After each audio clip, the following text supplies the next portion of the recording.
ఉండాలి అని నేను ఆయనతో కన్విన్స్ చేసి చేయాల్సి వచ్చింది. ఆ సిచ్యువేషన్ అదంతా చేసి కన్విన్స్ చేసి, ఎందుకంటే అంతకుముందు వాళ్ళు సందీప్ చౌతా గారితో సినిమా చేశారు నిన్నే పెళ్ళాడతా. ఆ సందర్భంగా తనతో ట్రావెల్ అయ్యే ఒక మూడ్లో ఉన్నప్పుడు నాకు కీరవాణి గారు కావాలని నేను పట్టుపట్టే ప్రాసెస్లో నేను కీరవాణి గారితో వెళ్ళింది. కీరవాణి గారితో అన్నప్పుడు కీరవాణి గారు అంటే ఏంటి, మన తెలుగు మనం ఏంటంటేనండి, మన ముందు ఉన్నవాళ్ళు మహానుభావులైన సామాన్య మానవులుగానే కనపడుతుంటారు. దూరంగా ఉన్నప్పుడు సామాన్య మానవులు కనపడుతుంటారు. దగ్గరగా వెళ్ళి వాళ్ళతో మాట్లాడినప్పుడు సామాన్యంగానే ఉన్నారు కదా అనిపిస్తుంటుంది. అదే వేరే దేశస్తులైతేనేమో మహానుభావులు కనపడుతుంటారు. అసలు వేరే కాలమానవుల పరిస్థితులు ఉన్నప్పుడేమో మహాపురుషులు యుగ పురుషుల్లా కనపడుతుంటారు. అలాంటి యుగ పురుషుడే కీరవాణి గారు. ఆయన మన కాలమాన పరిస్థితుల్లో కాకుండా వేరే కాలమాన పరిస్థితుల్లో పుడితే ఆయన్ని మన యుగ పురుషుడి కింద భావించేవాళ్ళం. ఎందుకంటే ఆయన చేస్తున్న క్రాఫ్ట్లో ఎంత నైపుణ్యం ఉండాలో, అంటే ఒక సంగీత దర్శకుడికి తన భాష పట్ల, తను నేర్చుకున్న సంగీతంలోని సరిగమల పట్ల, భాష పట్ల పట్టుండాలి, సరిగమల పట్ల క్లియర్గా ప్రావీణ్యం ఉండాలి, అన్ని రకాల సంగీతంలోని విన్యాసాల పట్ల క్లియర్గా పట్టుండాలి. వాటిల్లోని ఇంతకుముందు ఉన్న పండితులు ఏమేమి ప్రయోగాలు చేశారు, వాళ్ళ యొక్క గొప్పగా ఉన్న పాటలు ఏమేమి పాటలన్నీ, ఎలాంటి పాటల్లో వాళ్ళు ప్రావీణ్యం చేశారు, ఎలాంటి ప్రయోగాలు చేశారు, వాటి మీద క్లియర్గా ఒక థీసిస్ ఉండాలి వాళ్ళ దగ్గర, సంగీత దర్శకుల దగ్గర, సంగీత దర్శకుడు అవుదాం అనుకునే వాళ్ళ దగ్గర. అవన్నీ ఉన్నాయి. అన్ని రకాల సంగీత దర్శకుల యొక్క ఆటుపోట్లు, వాళ్ళ యొక్క పట్లు అన్నీ కూడా కీరవాణి గారి మస్తిష్కంలో ఇక్కడ ఉంటాయి.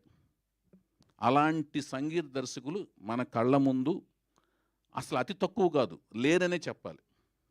అందులో అందుకునే ఆయన యుగపురుషుడు లాంటి మనిషి అని చెప్తున్నాను. మన కళ్ళ ముందు ఉన్నాడు కాబట్టి మనకి సామాన్యుల్లాగానో లేకపోతే ఒక మహానుభావులాగానో కనపడుతున్నాడు. అలాంటి యుగపురుషుడితో నా జీవితంలోని మొట్టమొదటి సినిమా ప్రయాణించడం అనేది నాకు ఒక కలిగిన మహాద్భుతం కింద భావిస్తున్నాను. ఆస్కార్ అవార్డు రావటం అనేది ప్రామాణికాలు. ఇవన్నీ మనం సంపాదించుకోగలగటం, అది వాళ్ళు ఇవ్వగలగటం, ఆ కృషికి మనం రీచ్ అయిన దానికి మనం రావటం అనేది గొప్ప విషయం కింద, అది చాలా గొప్ప విషయం. ఎంతో కృషి ఉంటేనే అది ఎలాంటివి రాగలుగుతాయి, ఆస్కార్ అవార్డులు లాంటివి రాగలుగుతాయి. అది గొప్ప విషయం.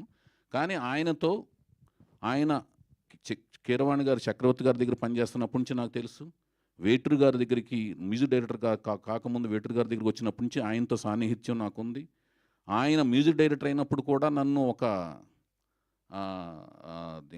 నన్ను మా ఇంటికాడ దింపి వెళ్ళటం కూడా నాకు గుర్తుంది. నన్ను ఒక రాఘవేంద్రరావు దగ్గర అసిస్టెంట్ కింద చూస్తూ కూడా, ఆయన దర్శకుడే చీఫ్ టెక్నీషియన్ అయినా కూడా నన్ను అసిస్టెంట్ డైరెక్టర్గా దింపడం గుర్తు తెలుసు.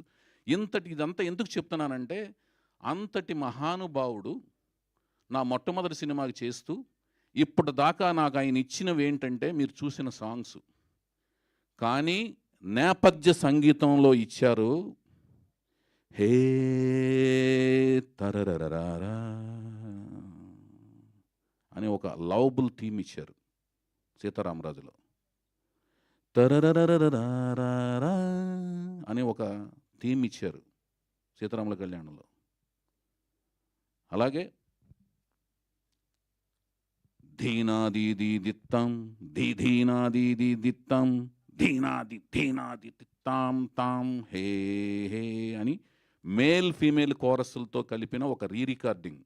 సినిమా ఇండస్ట్రీ అంతా కూడా ట్రంపెట్లు, వైలెన్స్లు, బ్యాంగ్స్తో వెళ్తున్న టైంలో అటు కాదు రికార్డింగ్, ఇటు ఒకటి ఉంది అని ఒక కొత్త రికార్డింగ్ స్టార్ట్ చేసిన సినిమా సీతారామరాజు. ఆ సీతారామరాజులో మేల్ ఫీమేల్ కోరస్లతో స్టార్ట్ చేసి, దానికి తదనంతరం